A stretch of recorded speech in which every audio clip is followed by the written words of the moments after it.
E agora nós vamos falar sobre planejamento.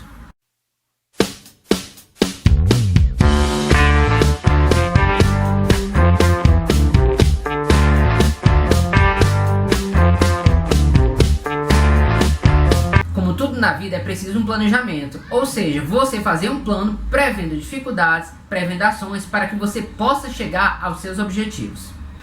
No caso do planejamento escolar, este é um processo de reflexão sobre os desafios que são necessários enfrentar para a transformação da prática docente e escolar.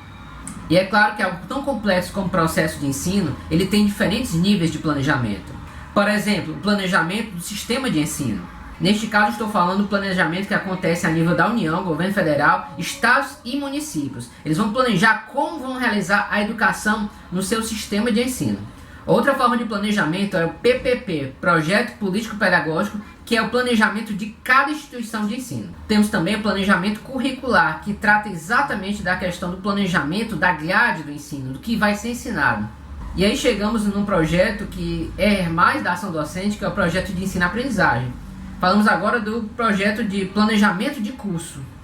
No planejamento de curso, um professor ele vai planejar como vai ser o andamento e o desenrolar de sua disciplina, prevendo metodologias, prevendo ações e esperando alguns resultados. Estamos falando sempre do planejamento maior, lembra que a gente começou do planejamento federal, estadual, municipal, planejamento de instituição, e agora vamos chegar no planejamento semanal ou diário.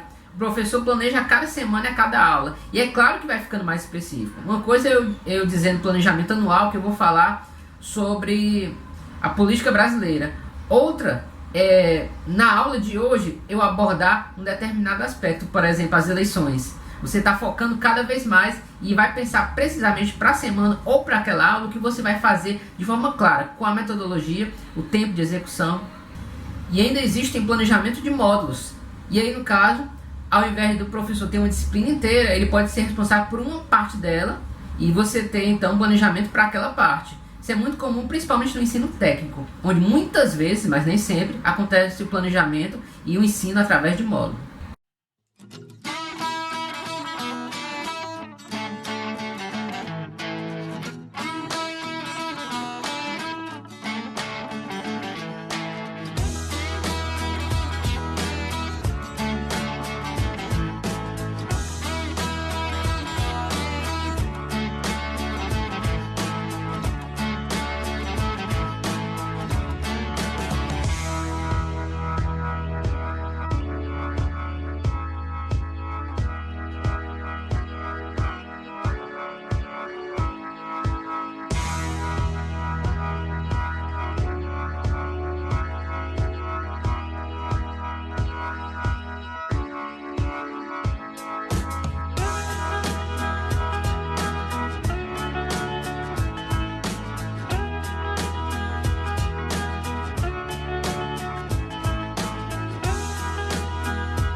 Vamos falar agora sobre avaliação.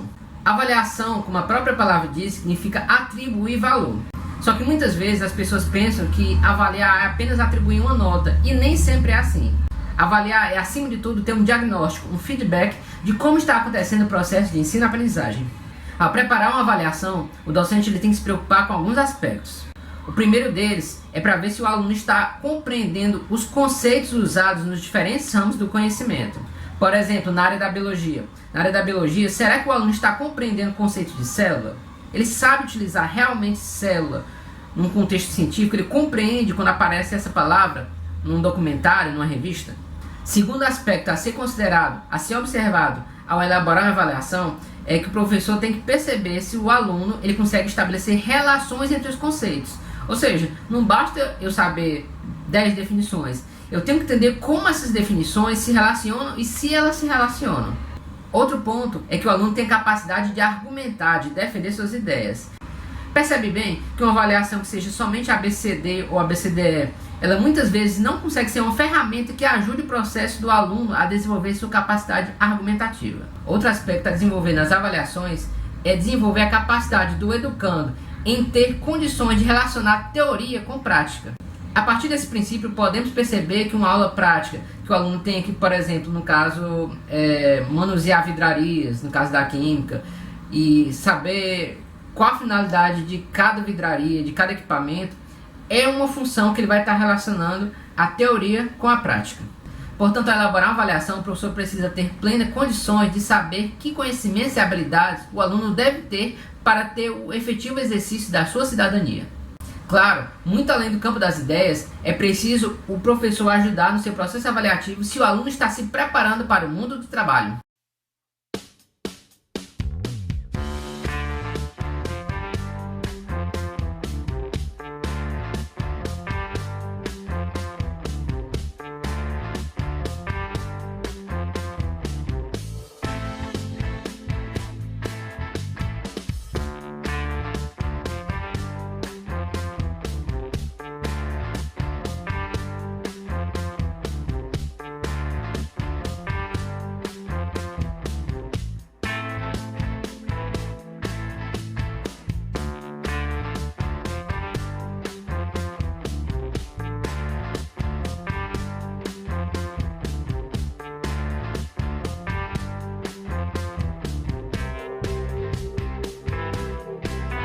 As avaliações, elas podem ser internas ou externas.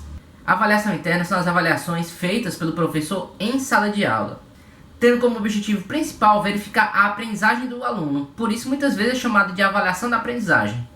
A nota obtida na avaliação da aprendizagem costumamente é utilizada também para a promoção do aluno. O que seria isso? O aluno poder passar de ano, ou seja, além de ser uma avaliação da aprendizagem, serve para com que o aluno possa galgar outros caminhos nos seus estudos. Já as avaliações externas, elas servem para fazer um diagnóstico, um monitoramento da forma com que está havendo o ensino e a aprendizagem no sistema educacional. Neste sentido, você tem avaliações externas, que podem ser municipais, estaduais ou até federais. A avaliação externa ela é muito utilizada como um norteador de políticas públicas, para saber até que ponto as políticas implantadas para a educação estão surtindo efeito ou não. Vamos agora falar sobre o IDEB, que é o Índice de Desenvolvimento da Educação Básica. O IDEB ele vai trabalhar com dois valores, a questão da reprovação dos alunos e também o desempenho em língua portuguesa e matemática. Já o SAEB ele é o Sistema de Avaliação da Educação Básica.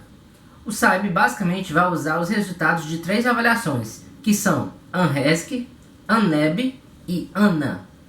Já a Prova Brasil vai avaliar alunos do 5º ano do ensino fundamental, do 9º ano do ensino fundamental e do 3º ano do ensino médio, focado na língua portuguesa e matemática. Outra avaliação externa é a Provinha Brasil. A Provinha Brasil visa medir o grau de alfabetização praticado nas escolas, sendo então uma avaliação no início do processo de alfabetização e outra ao final do processo de alfabetização. O Enem também pode ser considerado uma avaliação externa, sendo que em 2017 ele passou a ter um caráter apenas de garantir a promoção dos alunos aprovados para um outro nível de ensino, no caso o ensino superior. Já o ENAD, quem faz ou já fez o ensino superior há pelo menos há poucos anos, sabe que o ENAD está voltado a avaliar o ensino superior, a avaliar os cursos de graduação.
Bom, amigos, eu sei que muita gente está pedindo para eu divulgar mais que um vídeo por semana, mas assim, eu sou professor da UES, tenho muitas aulas por semana, muitos projetos, muitos bolsistas, projeto de extensão, iniciação artística, de monitoria, do PET. Então é tanta atividade diferente que fica complicado gravar mais que uma aula por semana. Mas agradeço os pedidos, eu fico muito feliz com esse pedido, até porque indica que as aulas estão tendo proveito. Algumas pessoas me pedem para tirar o som no momento do slide, outras já gostam. Bom, diante dessa impossibilidade de gostar ou não gostar, eu acho que a melhor alternativa é, quem não gosta lá do som na hora da exibição do vídeo, pode pausar nesse momento, e até melhor pausar, mesmo com sem música na hora do slide, eu vejo como fundamental pausar na hora do slide, para você ler, reler, aí depois continua vendo os slides ou pula para a parte da explicação.